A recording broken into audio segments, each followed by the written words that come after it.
ನೀರಿನ ಒತ್ತಡಕ್ಕೆ ಇಪ್ಪರಿಗೆ barrage gate ಮುರಿದ ಪ್ರಕರಣಕ್ಕೆ ಸಂಬಂಧಪಟ್ಟಂತೆ 4 ದಿನಗಳು ಕಳೆದರೂ ಕೂಡ ಆ ಗೇಟ್ಗಳನ್ನು ರಿಪೇರಿ ಮಾಡಲಿಕ್ಕೆ ಆಗ್ತಾ ಇಲ್ಲ.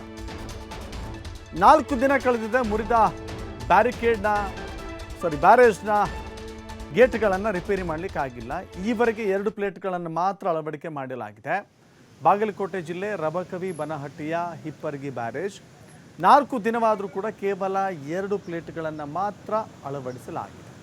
ಎಮರ್ಜೆನ್ಸಿ ಗೇಟನ್ನು ಕೂರಿಸಲಿಕ್ಕೆ ಅಧಿಕಾರಿಗಳು ಮತ್ತು ಕಾರ್ಮಿಕರು ಸಾಹಸವನ್ನು ಮಾಡ್ತಾ ಇದ್ದಾರೆ. ಅದು ಹರಸಾಹಸ ಆಗ್ತಾ ಇದೆ.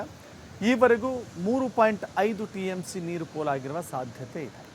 ಹಿಪ್ಪರಗಿ ಬ್ಯಾರೇಜ್ ಕೇವಲ 2.5 TMC ಮಾತ್ರ ಬಾಕಿ ನೆಪಕ್ಕೆ ಮಾತ್ರ ಅದು ಅನ್ನಿಸ್ತಾ ಇದೆ. ಈಗ ಉಳಿದಿರೋದು ಕೇವಲ 2.5 TMC ಮಾತ್ರ.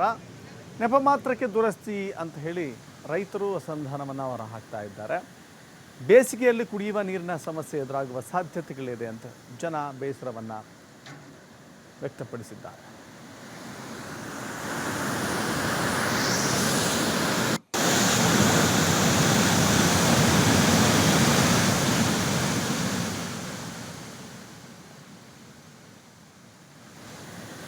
ಮತ್ತಷ್ಟು ಮಾಹಿತಿ ನಮ್ಮ ಪ್ರತಿನಿಧಿ ಗುರು ಹಿರೇಮಠ ಕೊಡ್ತಾರೆ. ಗುರು ಹಿರೇಮಠ, ಇದೇನೋ ನೀರು ಖಾಲಿ ಆದರೂ ಕೂಡ ಗೇಟ್ ಅಳವಡಿಕೆ ಕಾರ್ಯ ಮುಗಿತಾ ಇಲ್ಲ, ಏನಂತಾರೆ ಅಧಿಕಾರಿಗಳು?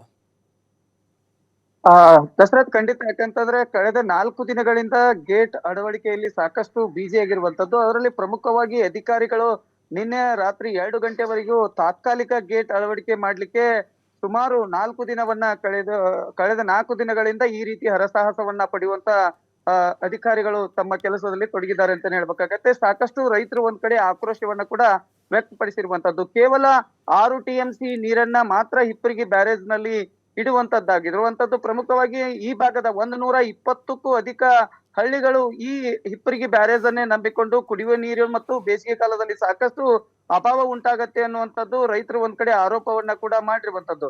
ಆದ್ರೆ ಕಳೆದ 4 ದಿನಗಳಿಂದ ಏನು ತಾತ್ಕಾಲಿಕ ಗೇಟ್ ಪ್ಲೇಟ್ ಅನ್ನ ಕೇವಲ 2 ಪ್ಲೇಟ್ ಗಳನ್ನ ಕೂಡ ಅಳವಡಿಕೆ ಮಾಡಲಾಗಿರುವಂತದ್ದು. ಅಂದ್ರೆ ಈಗ ಬೆಳಗ್ಗೆಯಿಂದ ಸಾಯಂಕಾಲದವರೆಗೆ ಈಗ ನಾವು ಪ್ಲೇಟ್ ಅಳವಡಿಕೆ ಮಾಡಿದೀವಿ ಅನ್ನೋಂತ ಮಾಹಿತಿಯನ್ನ ಕೂಡ ನೀಡ್ತಿರುವುದು. ಅಂದ್ರೆ ಒಂದು ದಿನಕ್ಕೆ 8,000 ಕ್ಯೂಸೆಕ್ಸ್ ಹೊರಗಡೆ ನೀರು ಹೋಗ್ತಾ ಇತ್ತು. ಈಗ ಕೇವಲ 400,000 ಮಾತ್ರ 400 ನೀರು ಮಾತ್ರ ಹರಿತಾ ಇದೆ ಅನ್ನುವಂತ ಮಾಹಿತಿಯನ್ನ ಕೂಡ ಅಧಿಕಾರಿಗಳು ನೀಡ್ತಿರುವಂತದ್ದು. ಅಂದ್ರೆ ಜೋಡಣೆಯಲ್ಲಿ ಬಿರುಕು ಹೆಚ್ಚಾಗಿದ್ರಿಂದ ಬರೀ ಕೇವಲ 400 TMC ನೀರು ಮಾತ್ರ ಹೊರಗೆ ಹೋಗ್ತಾ ಇದೆ. ಹೀಗಾಗಿ ನಾವು ತಾತ್ಕಾಲಿಕ ಗೇಟ್ ಅನ್ನ ಅಳವಡಿಕೆ ಮಾಡಿದೀವಿ, 2 ಗೇಟ್ಗಳನ್ನ. ಇನ್ನೂ 2 ಗೇಟ್ಗಳನ್ನ ಅಳವಡಿಕೆ ಮಾಡಬೇಕು ಅನ್ನೋ ನಿಟ್ಟಿನಲ್ಲಿ ಸಾಕಷ್ಟು ಇಲ್ಲಿ ಅಧಿಕಾರಿಗಳು ಹರಸಾಹಸವನ್ನ ಪಡಿತಾ ಇದ್ದಾರೆ. ಇಲ್ಲಿ ರೈತರು ಸಾಕಷ್ಟು ಒಂದ್ ಕಡೆ ಇನ್ನು ಬೇಸಿಗೆ ಕಾಲದಲ್ಲಿ ನಾವು ಕುಡಿಯುವ ನೀರಿನ ಬವಣೆಯನ್ನ ಸಾಕಷ್ಟು ಆತಂಕ ಎದುರಾಗಿದೆ ಎನ್ನುವಂತ ಮಾತುಗಳನ್ನ ಕೂಡ ಇಲ್ಲಿ ರೈತರು ಒಂದು ಆಕ್ರೋಶ ಮಾತುಗಳನ್ನ ಅಧಿಕಾರಿಗಳ ವಿರುದ್ಧ ಕೂಡ ಹೊರಗೆ ಹಾಕ್ತಿರುವಂತದ್ದು. Okay, thank you.